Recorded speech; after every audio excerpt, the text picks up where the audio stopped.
추수감사 주일입니다. 앞에다가 여러 가지 오곡백과 또 채소들을 이렇게 싸서 단을 이렇게 준비해 놨습니다. 이게 하나님의 은혜의 결과물들 아닙니까? 고백하는 것이고요. 또 감사하는 그런 제물이기도 합니다.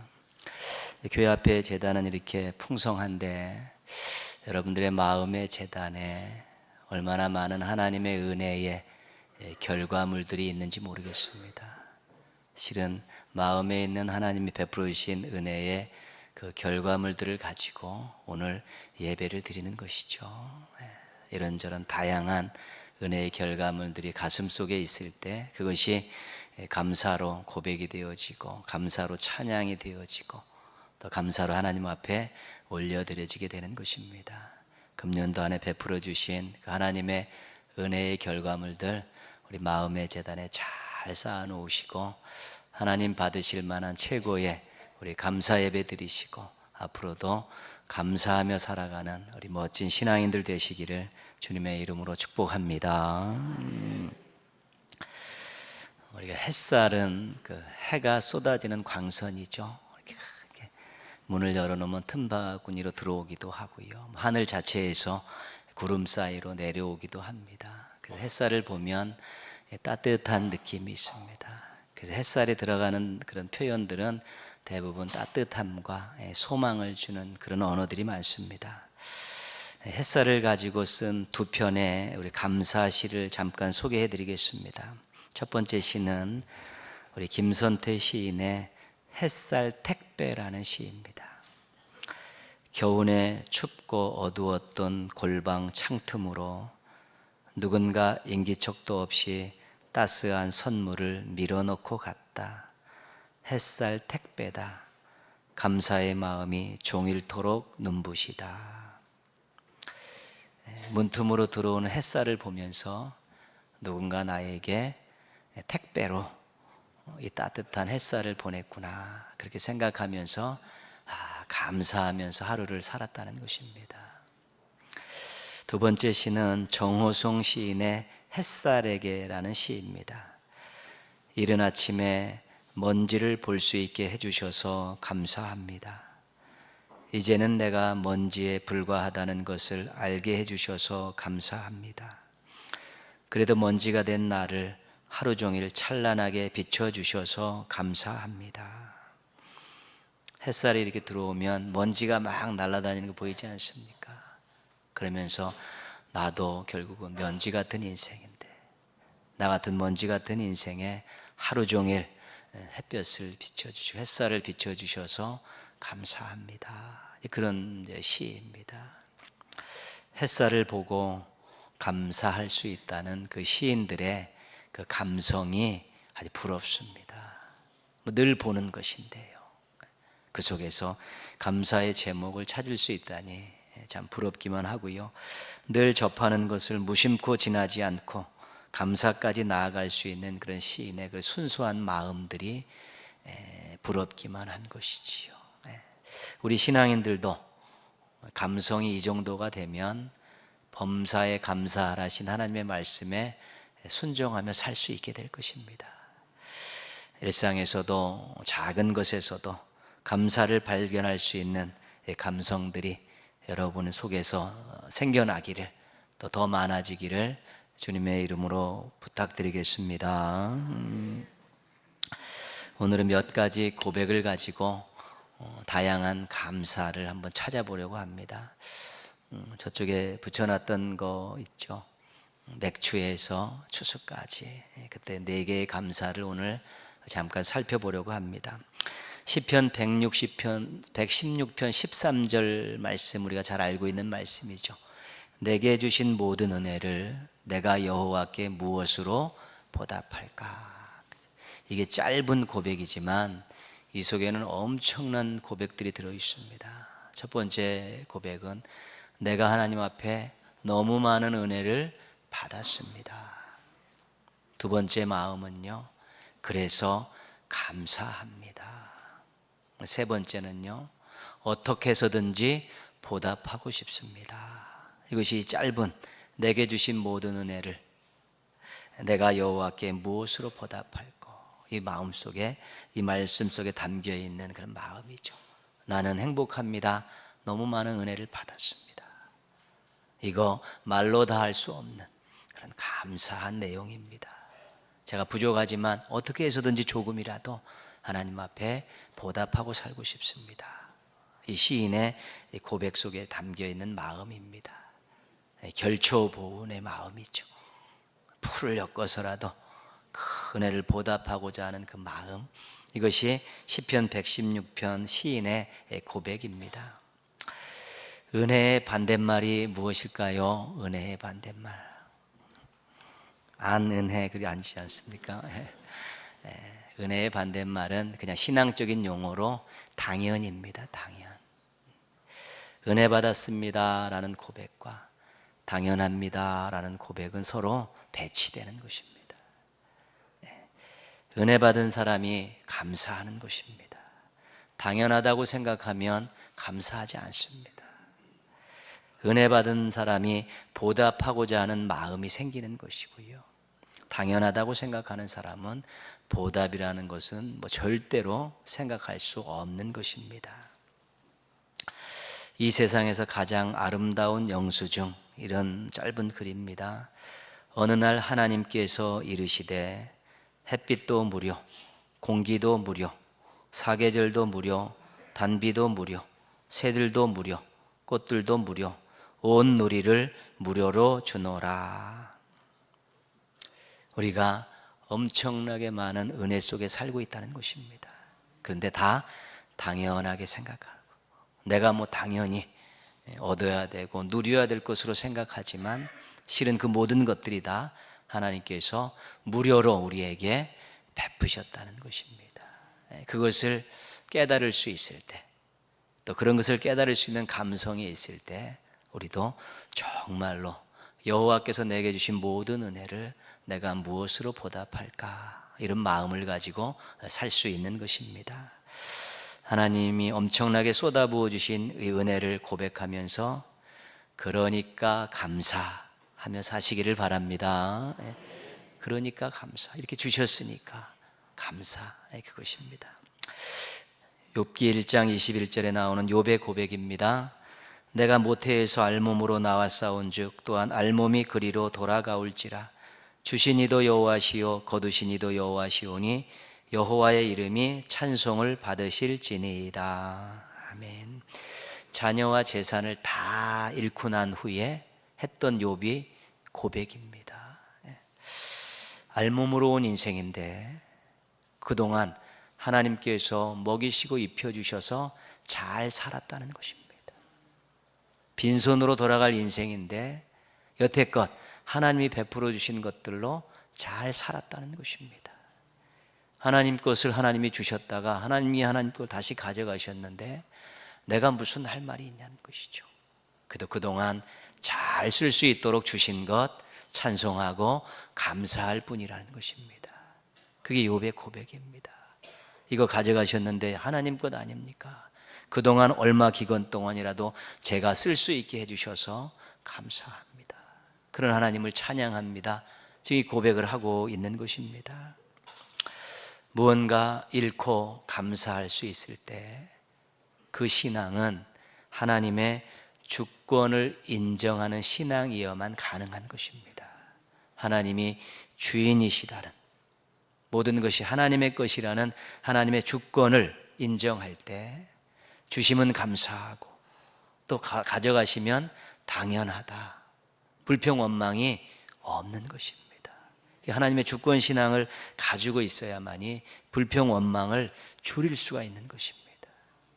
근데 누가 빌려줬다가 또 다시 갚고 우리가 계속 이렇게 왔다 갔다 하지 않습니까? 그런데 누구에게 빌렸다가 우리가 그것을 다시 돌려줄 때 아까운 마음이 조금 있을 수 있습니다. 내 것 같은 마음이 있다는 것이죠. 그러나 빌려준 거 너무 감사하는 마음으로 돌려주는 게 정상인데 그걸 주면서 내 것도 빼앗기는 느낌 같은 것이 조금은 들 수 있다는 것이지. 주인이 누구냐? 주인이 나에게 얼마만큼 그것을 무상 임대해서 주었다는 거기에 초점이 맞춰지지 않으면 우리가 무언가 잃었을 때, 무언가 놓쳤을 때 감사로 나아가기가 어려운 것입니다. 이 하나님의 주권 신앙을 우리가 확실히 이해할 때 다니엘의 세 친구를 보면 알 수가 있습니다. 바벨론의 느부갓네살 왕이 금신상을 만들어 놓고 여기에 절하지 않으면 풀무불에 던져버리겠다, 죽이겠다라고 공포를 했습니다. 근데 이 세 친구가 절하지 않습니다.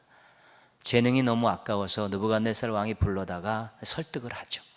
한 번만 하면 되는데 왜 그동안 쌓아왔던 부귀영화를 단숨에 놓치려고 하느냐, 한 번만 눈 질끈 감으면 되는데 왜 그렇게 못하느냐 설득을 하죠.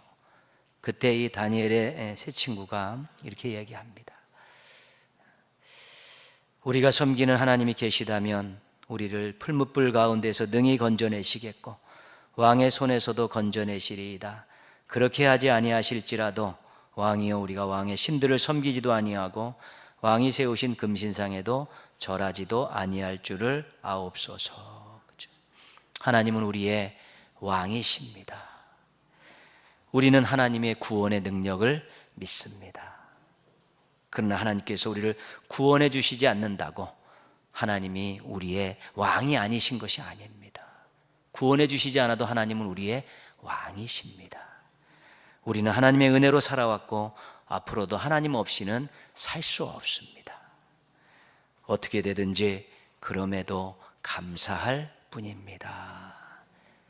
하나님의 왕이심과 주인 되심에 대한 부분이 환경에 따라 움직이지 않을 때 그럼에도 감사할 수 있는 것입니다.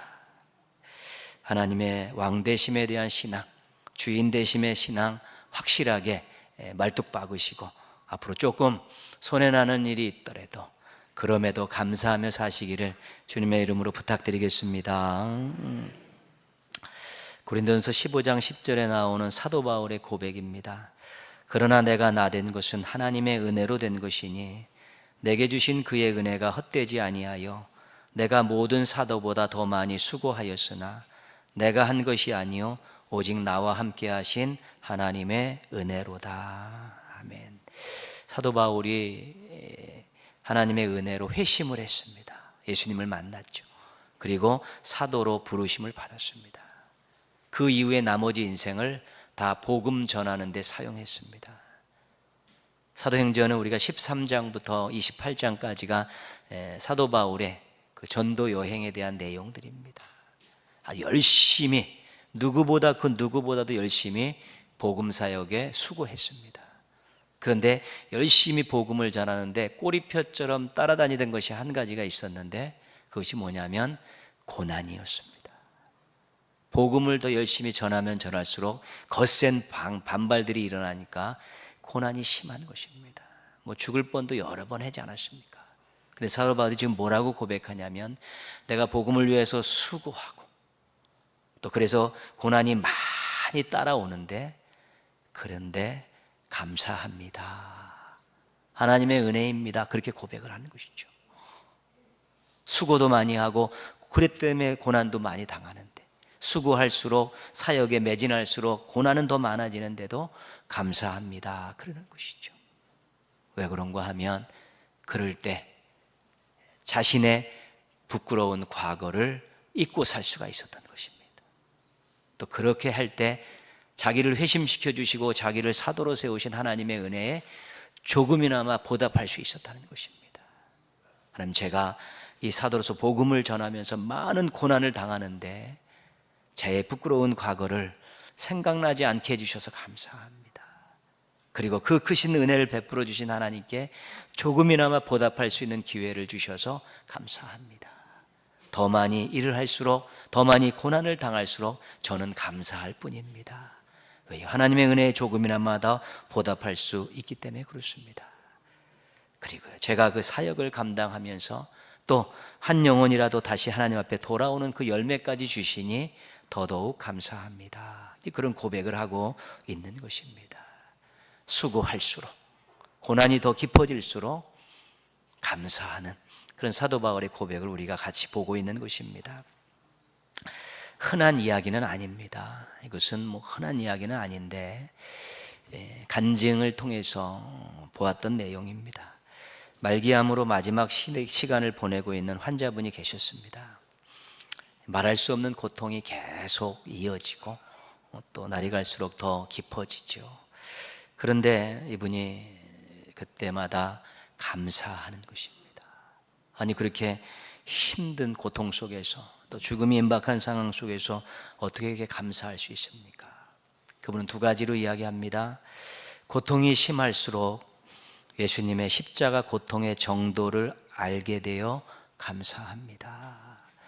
예수님이 십자가에 달려 고난받고 죽으시는 그 아픔을 상상이 안 됐다는 것입니다. 어느 정도인지.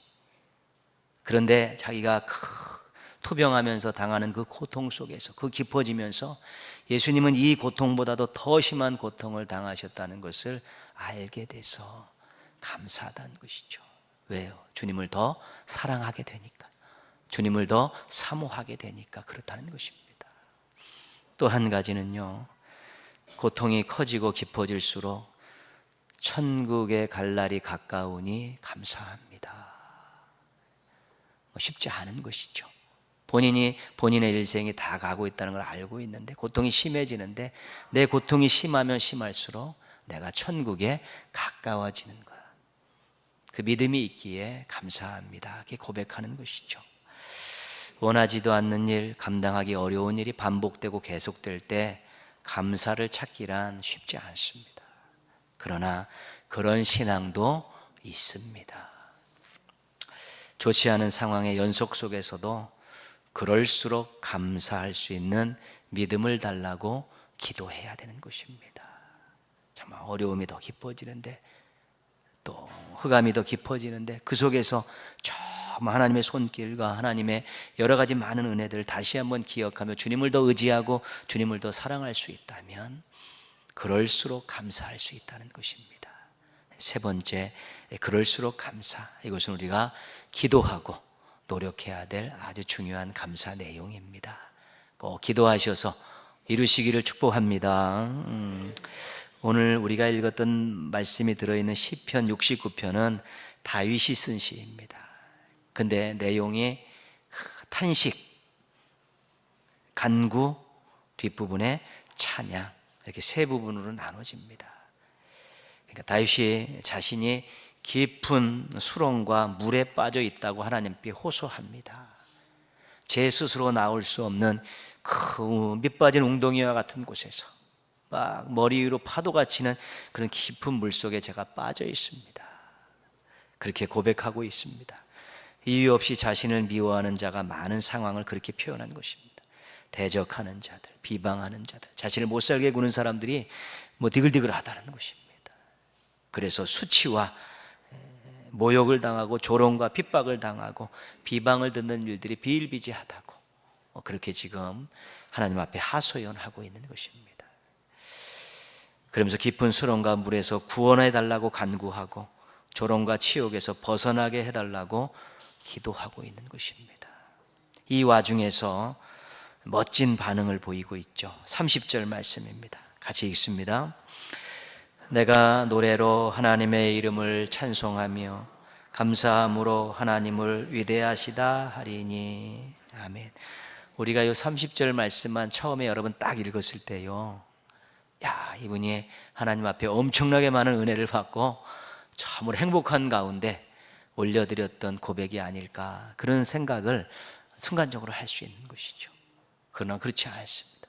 엄청난 지금 고난 속에서, 힘든 상황 속에서 그것 때문에 탄식하고 하나님 앞에 기도하는 가운데 갑자기 중간에 보석과 같은 말씀이 툭 들어가 있는 것입니다. 찬양과 감사는 하나님의 베풀으신 어떤 은혜가 있을 때 찬양하고 감사하는 것 아니겠습니까? 근데 지금 깊은 수렁과 물에서 조롱과 치욕에서 벗어났다는 내용이 이 시에 없습니다.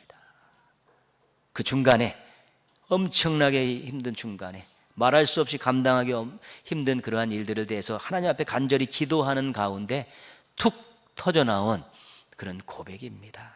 하나님의 이름을 찬송합니다. 제가 감사함을 통해서 하나님의 위대하심을 선포합니다. 이렇게 지금 말하고 있는 것입니다.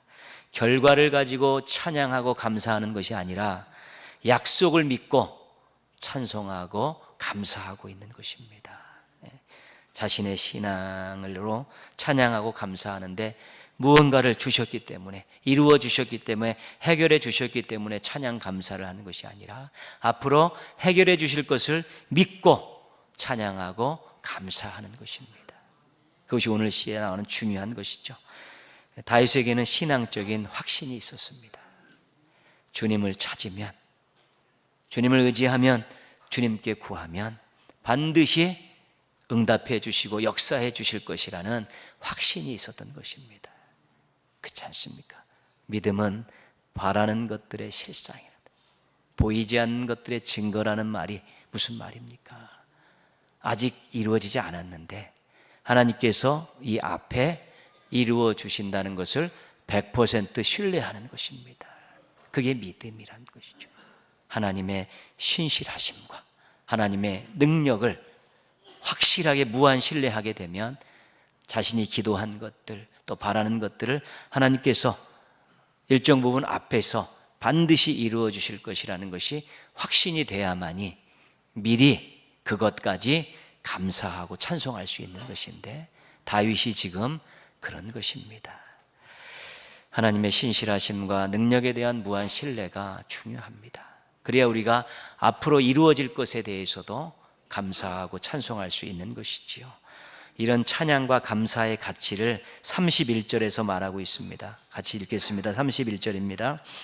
이것이 소 곧 뿔과 굽이 있는 황소를 드림보다 여호와를 더욱 기쁘시게 함이 될 것이라. 아멘.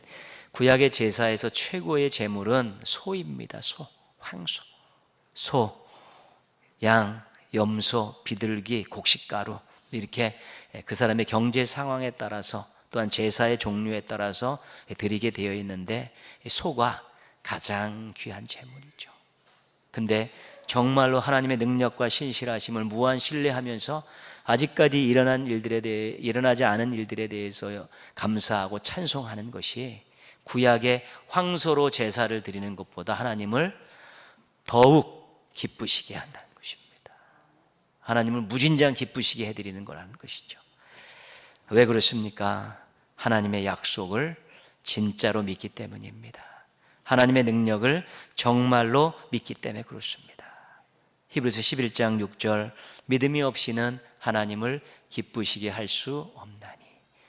일반적으로 많은 믿음들을 가지고 우리가 하나님을 기쁘시게 해드리는 사람들인데요, 특별히 하나님께 구하고 하나님께서 이루어 주실 것을 믿고 아직까지 이루어지지 않는 일에 대해서 감사 찬양하는 것은 하나님을 더욱 기쁘시게 해드리는 믿음이라는 것이죠. 그 믿음을 이야기하고 있는 것입니다. 이것이 바로 그것까지 감사입니다. 그것까지 감사. 환경은 바뀌지 않아도 약속을 믿고 그것까지 감사할 수 있는 하나님을 기쁘시게 해드리는 성도들 되기를 주님의 이름으로 부탁드리겠습니다. 작은 은혜가 있습니까? 작은 은혜가. 작은 은혜가. 실은 작은 은혜는 없습니다. 위대하신 하나님께서 주시는 모든 은혜는 큰 은혜입니다. 그냥 우리가 그 사안에 따라 그렇게 표현하는 것이지, 하나님께서, 위대하신 하나님께서 그 손길을 빌어 우리에게 주시는 모든 것들은 대단한 것들이죠. 큰 것들입니다. 그래서 작은 은혜라는 표현은 안 쓰는 게 좋습니다. 하나님, 저는 많은 은혜, 큰 은혜 대단 많이 받았습니다. 이런 표현들이 좋은 것이고요. 어려울 때 약속을 믿고 감사할 수 있습니까? 이것은 믿음이 있으면 그렇게 할 수 있습니다. 그리고 훈련하다 보면 그렇게 할 수 있습니다. 소망을 가지고 기도해야 될 내용입니다. 맥주에서 추수까지 감사 제목, 여러분 책에 쓰면서 자신을 돌아보았던 감사 제목 가운데 우리가 현수막에도 걸어놓지 않았습니까? 그러니까 감사, 그럼에도 감사, 그럴수록 감사, 그것까지 감사. 그렇죠? 여러분 책자에 보면 또 중간에 간지 속에 그 기록되어 있습니다. 은혜가 다양한데 감사도 다양해야 되지 않겠습니까?